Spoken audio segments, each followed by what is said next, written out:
Hello everyone. Good morning, good evening, good afternoon on all the times whenever you'll be hearing this podcast.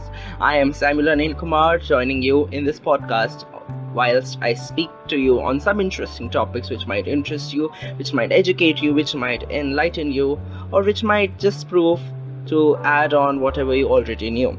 So I'm Samuel and I am a little bit information about me if you want to know.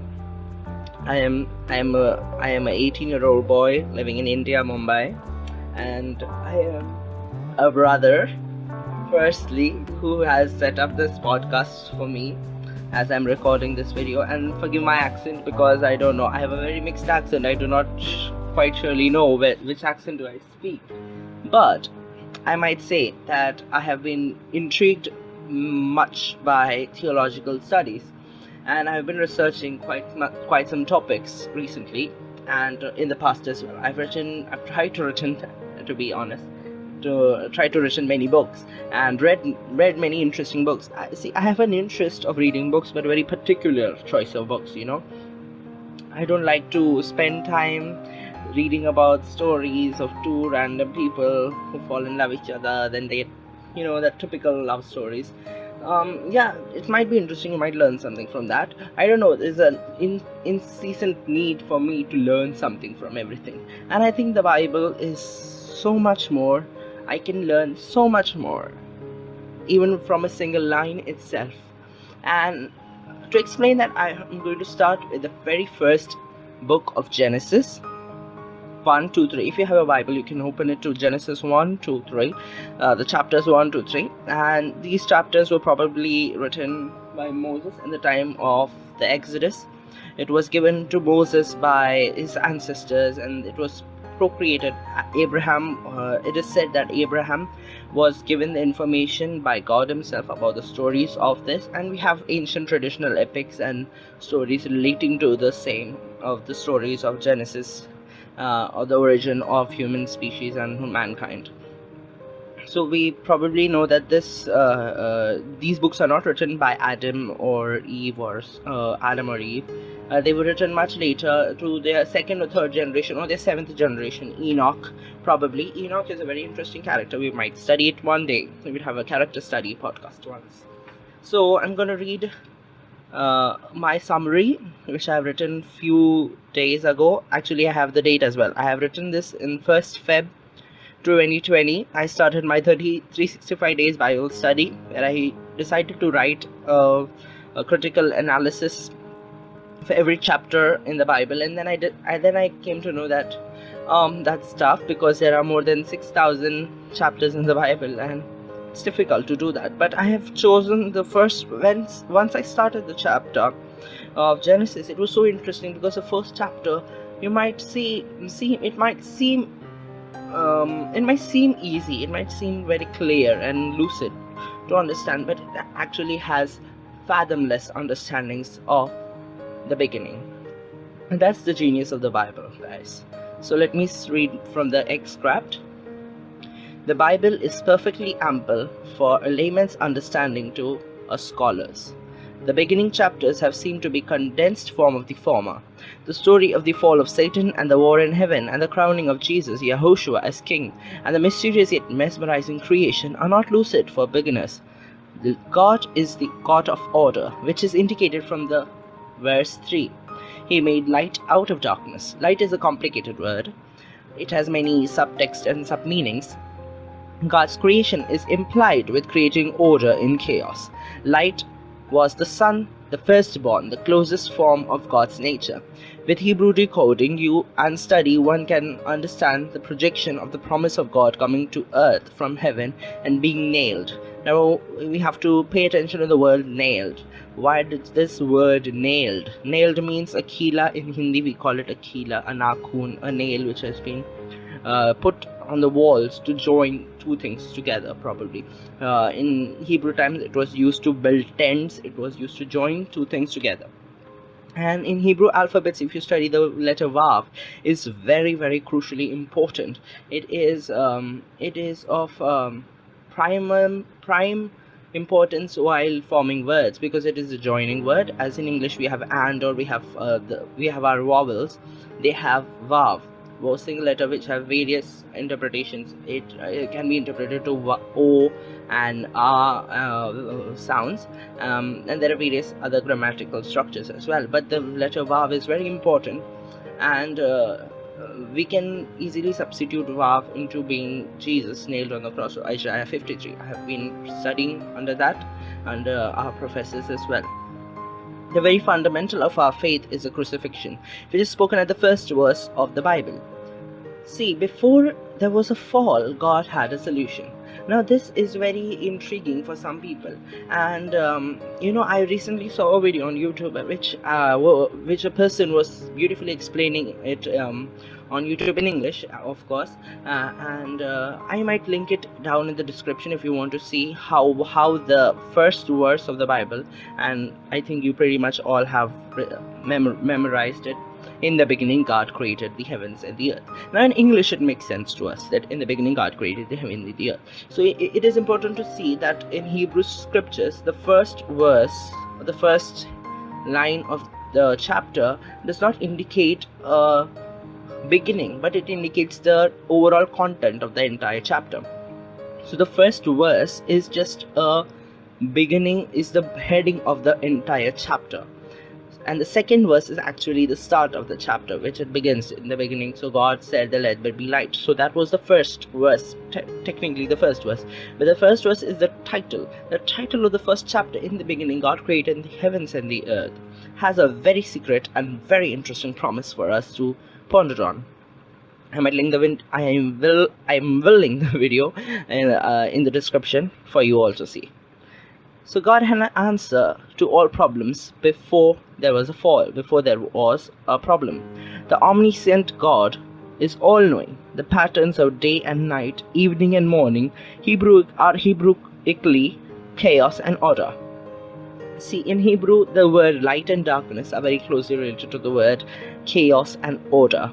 So there is chaos and there is order, and this kind of theme you will find everywhere. In all kinds of texts you will find the theme of chaos and order, and not necessarily meaning to a regular 24 hours or 12 hours time frame. 12 hours time frame is derived from the Hebrew concept of day, from the Jewish concept of day. The waters were as if already there, and God separated them to make a space between them. Yeah, this is called the Hovind theory. If you want to understand more about that theory, I will link a video link it in the description below. If you want to know more about the Hovind theory, about what happens, you see the words in the chapter of the waters, the second day, the creation, that let there be waters above the waters and be below the waters. So it's a little confusing.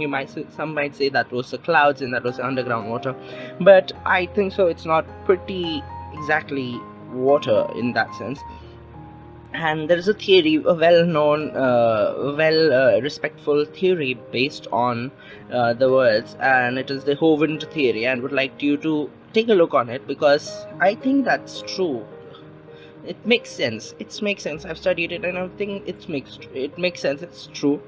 So we never know the truth. We were not there at Noah's time, but we can surely say that it might be a possible explanation for that. So that's the Hovind theory of the waters, the space between them. So we don't know where did the water come from. God already said, "Let the waters come collecting." So that means the waters were already existing.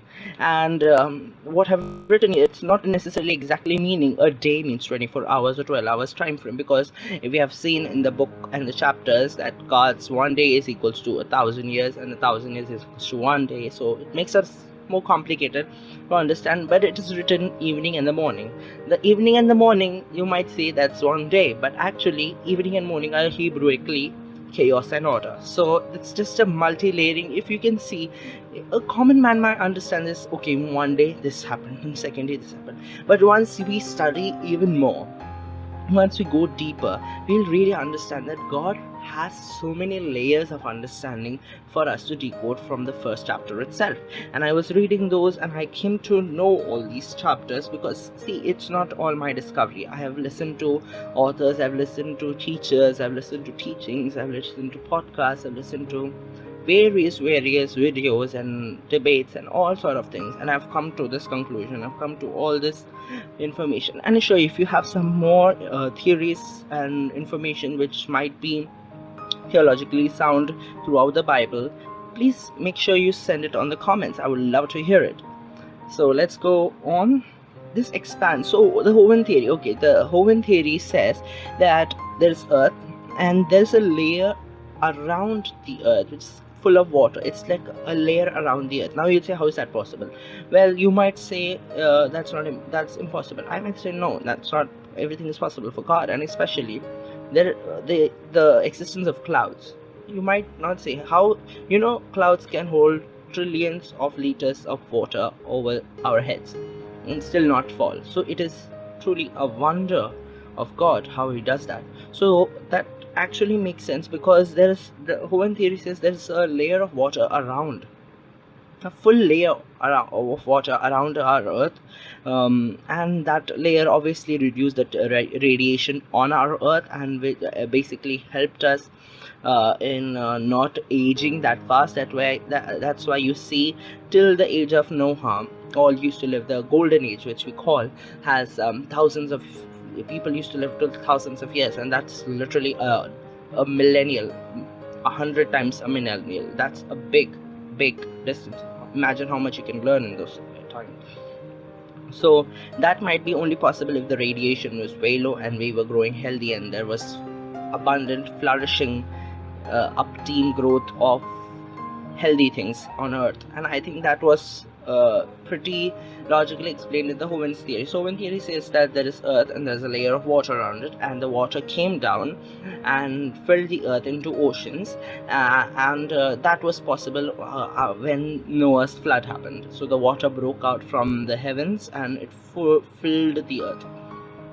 And if you see, that doesn't make sense, because there was so much water on earth, you cannot imagine how did those waters come from. Earth cannot, it's unimaginable. Scientists say that the rocks, there were many asteroids that came on earth and brought water into it. Now if you study asteroids, you might say it's burning hot mess. It has very less water in it. It has actually no water because it's constantly burning, and it has high radioactive materials and stuff in it.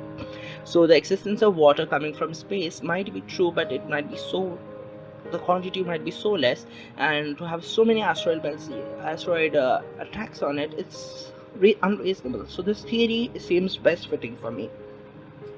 This expanse or envelope of water over the earth dissolved at the time of the flood. This has scientific benefits, as radiations would be nil and would create a greenhouse effect favoring growth. God did not call this good, to be noted. Now if you see carefully, if you read, you might understand that the second day God did not call anything good. Like, this was good, I created the land. This was good, I created the light. This was good. He called it almost on every day. But on the second day, when the division of water happened, when I say the envelope of water which was made around the earth, he did not call it good. Maybe because he knew that this layer of water was going to be there in the destruction of mankind once during the Noah's flood. So you can see the foresight how God had it. It's very amazing how God does all these things. The third day was the appearance of land and production of lush, green, abundant vegetation, which prepared life to flourish. The stress on according to his kind is something to ponder on. This is even before evolution theory was formed. God had it in mind. Guys, this is a very important topic. I need you all to pay attention very carefully. God, now if you see in the KJV, the King James Version, which is a very trustworthy version, some people might disagree, but I think most of the versions you might see, or the original Hebrew will say that according to its kind. This phrase is repeated a lot, and it means, you see, anything in the Bible, if it's repeated, or if it's said once, it has very much importance, but if it's repeated twice, it has double the importance, and if it's repeated twice and 4 times, it's very, very important.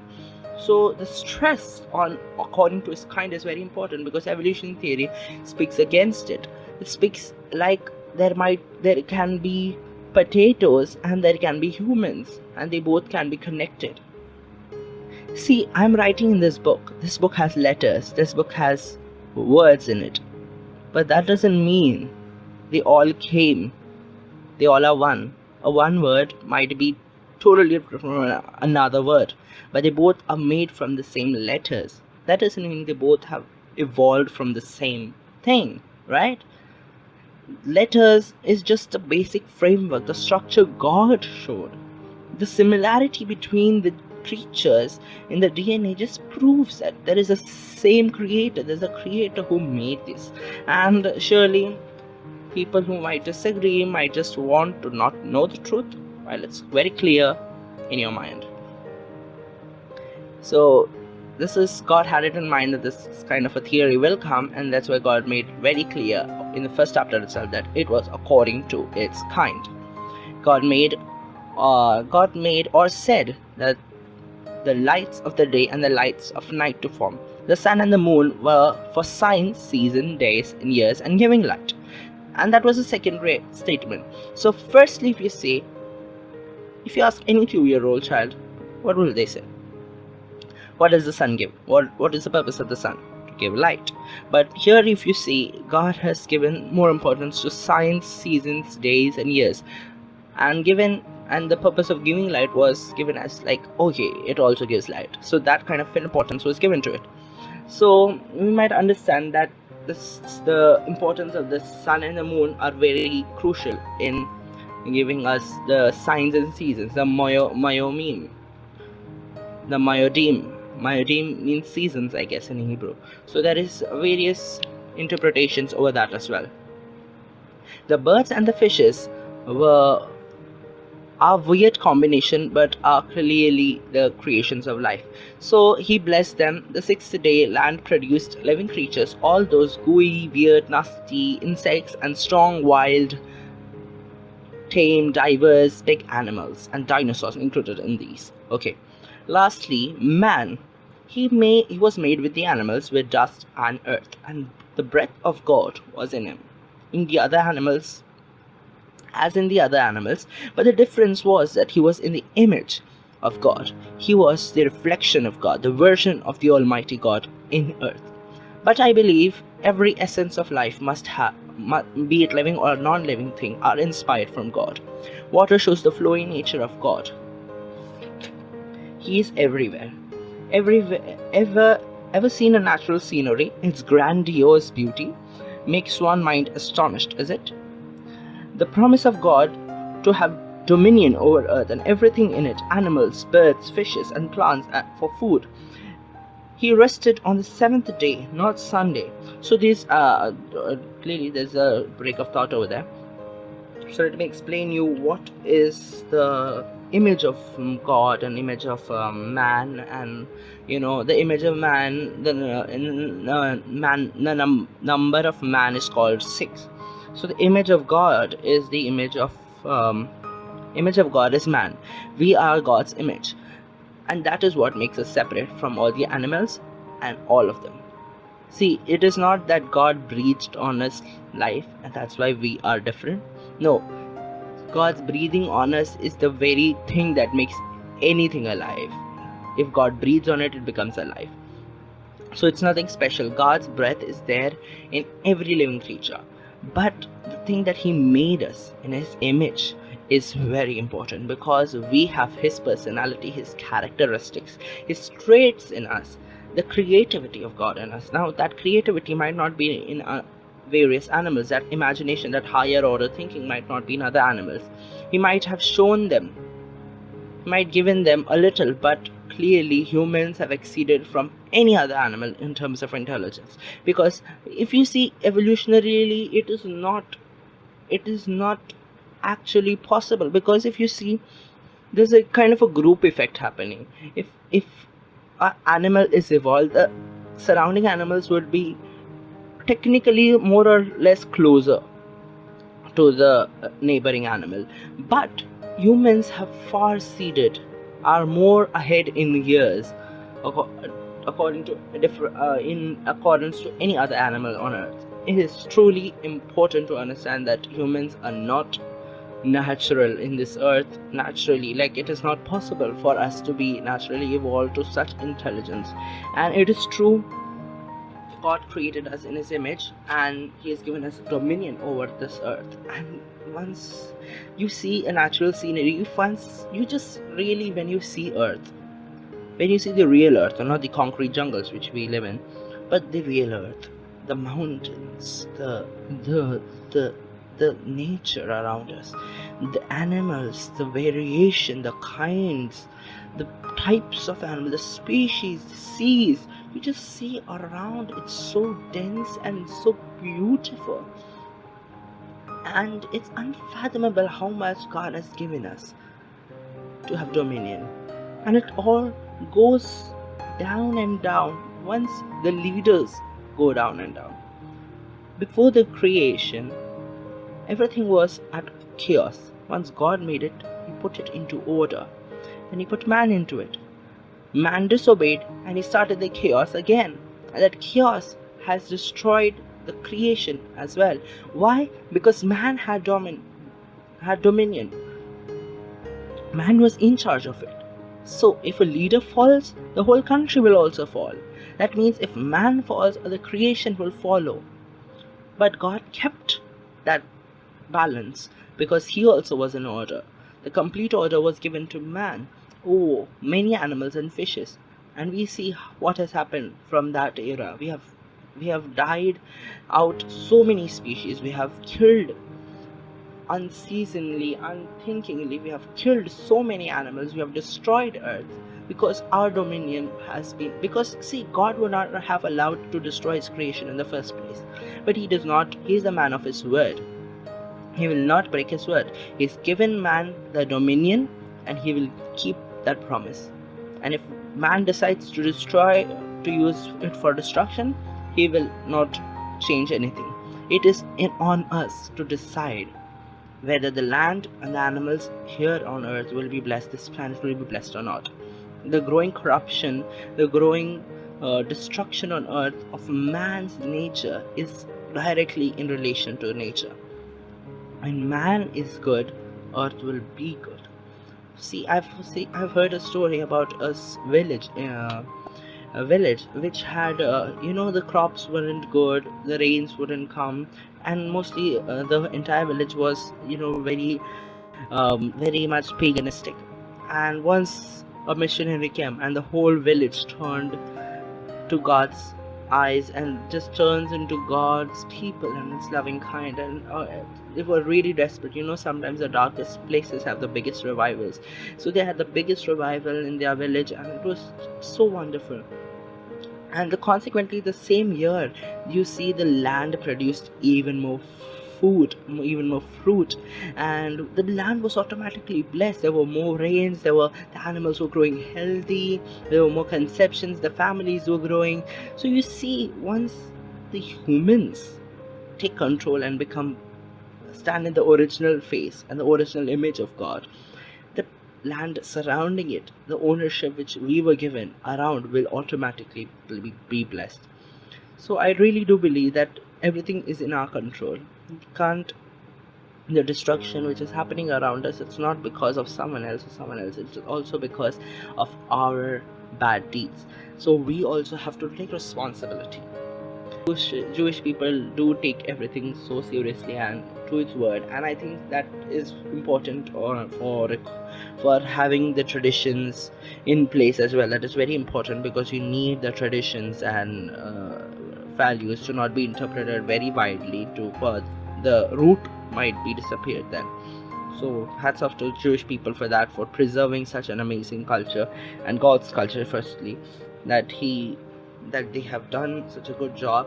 And we all might say the Jewish are this and that, but they are still God's chosen people, and we all as believers who have faith in Jesus Christ have been joined in his kingdom, not by birth, not by blood, right, but by the blood of Jesus. We are joined into their family. So it is a very, it's so happy. It makes any person happy to when we get it, truly overwhelms our heart. That is true. And yeah, That's the first video, the first podcast I made. So thank you all for listening. I hope I generated a kind of an interest or curiosity to read Bible more, and to have the experience and to get a little more understanding in the whole entire chapter. I would love you all to comment, subscribe, like, and do all those things if you liked it. And I'm sure going to give it in the descriptions, all those things which I promised you to. And thank you for watching, guys. I will sure continue the way. I have few more chapters to explain. And this has been a piece of cake and so enjoyable. I love this. I will do it much more. Even if no one is listening, God is there. He knows my efforts and He'll reward me. And if you're blessed, surely you are, because God's there with us and He'll give success to all of our endeavors. And I pray that you all have health, you all have help, and you all have all what you need during these difficult times. And I say just trust in God more, and thank you for watching. Thank you. Bye.